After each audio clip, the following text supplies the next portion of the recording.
आप सभी का स्वागत है साहिल पांड्या अकेडमी में। तो चलिए शुरू करते हैं आज का यानी कि 29 अगस्त का अपना करंट अफेयर। तो चलिए शुरू करते हैं बिना किसी देरी के अपने पहले क्वेश्चन से। हमारा पहला क्वेश्चन है, हाल ही में किसने IBSF विश्व अंडर 17 स्नूकर चैंपियन का खिताब जीता है? इसका सही आंसर होगा क्रिश्चियन रिक्टर ने।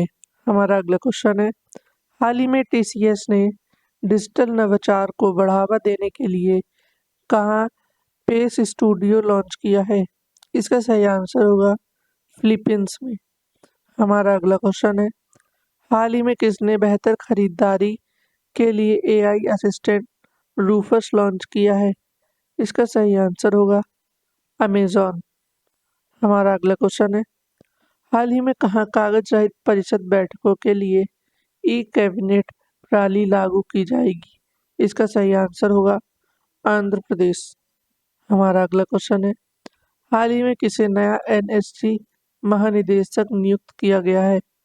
इसका सही आंसर है B श्रीनिवास। हमारा अगला क्वेश्चन है, हाल ही में 17वां भारत इजराइल विदेश कार्यालय परामर्श कहाँ आयोजित किया गया है? इसका सही आंसर होगा नई दिल्ली। हमारा अगला क्वेश्चन है, हाल ही में किस राज्य सरकार ने महिलाओं के लिए विवाह की आयु को बढ़ाकर 21 वर्ष किया है? इसका सही आंसर होगा हिमाचल प्रदेश। हमारा अगला क्वेश्चन है, हाल ही में किसने सफल परीक्षणों के बाद मौखिक हैजा वैक्सीन लॉन्च की है? इसका सही आंसर होगा भारत बायोटेक। हमारा अगला क्वेश्चन है, हाल ही में टाइफून सान के कारण किस देश में हाई अलर्ट जारी किया गया है? इसका सही आंसर होगा जापान।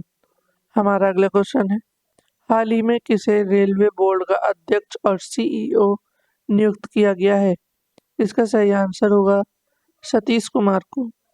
हमारा अगला क्वेश्चन है, हाल ही में एयरटेल ने म्यूजिक सहित अन्य सेवाओं के लिए किसके साथ साझेदारी की है?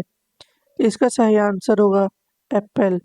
आइए हम लोग इसका इम्पोर्टेंट पॉइंट देखते हैं। भारतीय एयरटेल ने इस साल के अंत में भारत में ग्राहकों के लिए एप्पल म्यूजिक और एप्पल TV प्लस के लिए विशेष ऑफर लाने के लिए एप्पल के साथ साझेदारी की है। टेलीकॉम कंपनी ने हाल ही में कहा कि भारतीय एयरटेल ने इस साल के अंत में भारत में ग्राहकों के लिए एप्पल म्यूजिक और एप्पल TV प्लस के लिए विशेष ऑफर लाने के लिए एप्पल के साथ साझेदारी की है। हमारा अगला क्वेश्चन है, हाल ही में किस देश में फतेह मोहजेरानी को पहली महिला सरकारी प्रवक्ता के रूप में नियुक्त किया गया है? इसका सही आंसर होगा ईरान। हमारा अगला क्वेश्चन है, हाल ही में कौन सा देश 2025 तक अंतर्राष्ट्रीय छात्र नामांकन की सीमा 2,70,000 तक सीमित करेगा? इसका सही आंसर होगा ऑस्ट्रेलिया। हमारा अगला क्वेश्चन है, हाल ही में भारत ने किस देश को 73,000 CIG सवार असॉल्ट राइफल्स का ऑर्डर दिया है? इसका सही आंसर होगा अमेरिका। आइए हम लोग इसका इम्पोर्टेंट पॉइंट जानते हैं। भारत ने 28 अगस्त को अमेरिका से 73,000 C-100 असॉल्ट राइफल्स का दूसरा ऑर्डर दिया है। C-100 ने यह जानकारी दी। इस डील को भारत ने 837 करोड़ रुपए में साइन किया है। तो इसी के साथ हमारे MCQs करंट अफेयर्स खत्म होते हैं। तो चलिए अब हम जानेंगे इन्हीं करंट अफेयर्स को और भी विस्तार पूर्ण तरीके से। शुरू करते हैं बिना किसी देरी के। तो हमारा पहला करंट अफेयर बनता है डिफेंस से। तो चलिए जानते हैं। भारत ने 73,000 अमेरिकी राइफल्स का ऑर्डर दिया। भारत ने 28 अगस्त को अमेरिका से 73,000 C-100 असॉल्ट राइफल्स का दूसरा ऑर्डर दिया। C-100 ने यह जानकारी दी कि इस डील को भारत ने 837 करोड़ रुपए में साइन किया है। आइए हम लोग इसको डिटेल में जानते हैं। राइफल्स की दूसरी खरीद को दिसंबर 2023 में रक्षा मंत्री राजनाथ सिंह की अगुवाई में डिफेंस एग्जीक्यूटिव काउंसिल ने मंजूरी दी थी। इसकी डिलीवरी के बाद भारतीय सेना के पास 1.45 लाख से ज़्यादा CIG 716 असॉल्ट राइफल्स हो जाएंगी। 2018-19 में राइफल्स की बढ़ती ज़रूरतों के लिए भारत ने रूस से AK-203 राइफल्स का ऑर्डर दिया था, लेकिन इनके मिलने में देरी चलते भारत ने फरवरी 2019 में अमेरिकी फर्म से डील की थी। पहले लॉट में आई 72,400 राइफल्स से सेना को 66,400 मिली, एयरफोर्स को 4,000 और नेवी को 2,000 राइफल्स दी गई थी। ये धीरे धीरे इंसास राइफल की जगह लेंगी। साल 2024 और 25 के लिए भारत की संसद में 48 लाख करोड़ रुपए का बजट पेश किया गया है। इसमें सबसे ज्यादा लगभग 6,22,000 करोड़ रुपए रक्षा क्षेत्र के लिए रखे गए हैं। भारत का रक्षा बजट कुल बजट का लगभग 13% है। हमारा अगला करंट अफेयर है। भारत की दूसरी न्यूक्लियर सबमरीन अरिघात बनकर तैयार हुई। भारत की दूसरी न्यूक्लियर सबमरीन अरिघात आज 28 अगस्त को बनकर तैयार हो गई है। इसे कल यानी 29 अगस्त को इंडियन नेवी को सौंपा जाएगा। आर्यघात को 2017 में लॉन्च किया गया है। आइए हम लोग इसको डिटेल में जानते हैं। आर्यघात INS अरिहंत का अपग्रेडेड वर्जन है। इसका वजन 6,000 टन और मिसाइल अटैक की रेंज 750 किलोमीटर तक है। इसे विशाखापट्टनम में भारतीय नौसेना के शिप बिल्डिंग सेंटर में बनाया गया है। अरिहंत की तरह की ही अरिघात भी 750 किलोमीटर की रेंज वाली 15 मिसाइलें से लैस होगी। भारतीय नौसेना अब तक 3 न्यूक्लियर सबमरीन तैयार कर चुकी है। इसमें से एक अरिहंत कमीशन्ड है, दूसरी अरिघात मिलने वाली है, तीसरी S-3 पर टेस्टिंग जारी है। इन सबमरीन के जरिए दुश्मन देशों पर परमाणु मिसाइल दागी जा सकती हैं। 2009 में पहली बार सांकेतिक तौर पर पूर्व प्रधानमंत्री मनमोहन सिंह की पत्नी ने कारगिल विजय दिवस के मौके पर INS अरिहंत को लॉन्च किया। इसके बाद 2016 में इसे नौसेना के बेड़े में शामिल किया गया। अगले 5 साल में 2 और पनडुब्बी को भारतीय नौसेना ने लॉन्च किया। 2009 में लॉन्च करने से पहले भारत ने पनडुब्बियों को दुनिया से छिपा रखा था।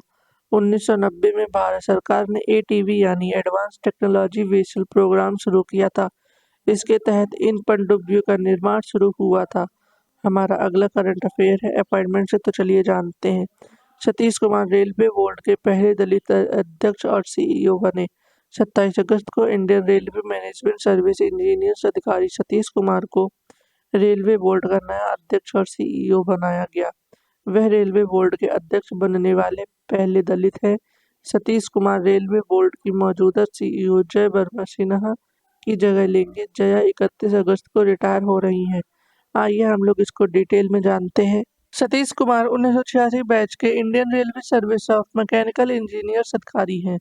उन्होंने मार्च 1988 में रेलवे ज्वाइन किया था। अपने 34 वर्ष के करियरों में सतीश कुमार ने भारतीय रेलवे में महत्वपूर्ण योगदान दिया है। 8 नवंबर 2022 को उन्होंने उत्तर मध्य रेलवे के महाप्रबंधक के रूप में कार्यभार संभाला था। सतीश कुमार ने Malaviya national institute of technology Jaipur से मैकेनिकल इंजीनियरिंग में B.Tech किया। इसके साथ उन्होंने Indira Gandhi national open university से operation management and cyber law में PG डिप्लोमा भी किया। सतीश को रेलवे में हुए कई सुधारों के लिए जाना जाता है। शुरुआत में उनकी नियुक्ति पूर्वी रेलवे के झांसी डिवीजन और बनारस में डीजल लोकोमोटिव वर्कर्स में हुई थी। सतीश कुमार का एक महत्वपूर्ण योगदान उनके द्वारा विकसित किया गया फॉग सेफ डिवाइस है। धुंध में इस डिवाइस से ट्रेन संचालन सुरक्षित हो जाता है। हमारा अगला करंट अफेयर है। जैसा ICC के निर्विरोध चेयरमैन चुने गए। जैसा 27 अगस्त को इंटरनेशनल करंट काउंसिल के चेयरमैन चुने गए। इस पद के लिए जैसा के खिलाफ किसी ने आवेदन नहीं किया था। ऐसे में चुनाव नहीं हुआ और वो निर्विरोध चुन लिए गए। आइए हम लोग इसको डिटेल में जानते हैं। वो मौजूदा चेयरमैन ग्रेग बारकोली की जगह लेंगे। जय 1 दिसंबर को चेयरमैन का पद संभालेंगे। वो फिलहाल भारतीय क्रिकेट कंट्रोल बोर्ड के सचिव हैं। BCCI को अब सचिव पद पर नहीं पोस्टिंग करानी होगी। इसके रोहन जेटली का नाम सबसे आगे है। रोहन अरुण जेटली के बेटे हैं और दिल्ली क्रिकेट एसोसिएशन के प्रेसिडेंट हैं। ICC के मौजूदा चेयरमैन न्यूजीलैंड के ग्रेग बारकोल का कार्यकाल 30 नवंबर को खत्म होगा। ICC ने 20 अगस्त को बताया था कि बारकोले लगातार तीसरी बार चेयरमैन नहीं बनेंगे। बारकोले 2020 से इस पद पर थे। ICC चेयरमैन पद के लिए नॉमिनेशन फाइल करने की आखिरी तारीख 27 अगस्त थी। शाह फिलहाल आईसीसी के फाइनेंस और कॉमर्स मामलों की सब कमेटी का हिस्सा भी हैं। हमारा अगला करंट अफेयर है स्पोर्ट्स से, तो चलिए जानते हैं। पेरिस पैरा ओलंपिक में ओपनिंग सेरेमनी आज। पेरिस पैरा ओलंपिक की शुरुआत आज यानी 28 अगस्त से हो रही है। यह इवेंट 8 सितंबर तक चलेगा। भारतीय दल के 100 से अधिक सदस्य बुधवार को पेरिस पैरा ओलंपिक की ओपनिंग सेरेमनी में भाग लेंगे, जिनमें 52 खिलाड़ी शामिल हैं। आइए हम लोग इसको डिटेल में जानते हैं। ओपनिंग सेरेमनी चैम्प्स एलिसिस और प्लेस डेला कोकार्ड में आयोजित होगी। जिन खिलाड़ियों ने 29 अगस्त को इवेंट है वो ओपनिंग सेरेमनी की परेड में भाग नहीं लेंगे। भारत के 84 एथलीट 12 खेलों में हिस्सा लेंगे। इनके साथ 95 अधिकारी भी गए हुए हैं। भारतीय दल में कुल 189 सदस्य शामिल हैं। भारत की भागीदारी इस इवेंट में पैरा बैडमिंटन से शुरू होगी। 29 अगस्त को para badminton mixed doubles group stage, men's singles group stage और विमेंस सिंगल्स ग्रुप स्टेज होगा। तीनों ही कंपटीशन कल दोपहर 12 बजे से शुरू होंगे। इसी के साथ आज के हमारे करंट अफेयर्स खत्म होते हैं। वीडियो लाइक करें, शेयर करें, सब्सक्राइब करना बिल्कुल न भूलें। हम कल फिर मिलेंगे अपने डेली करंट अफेयर्स के साथ में।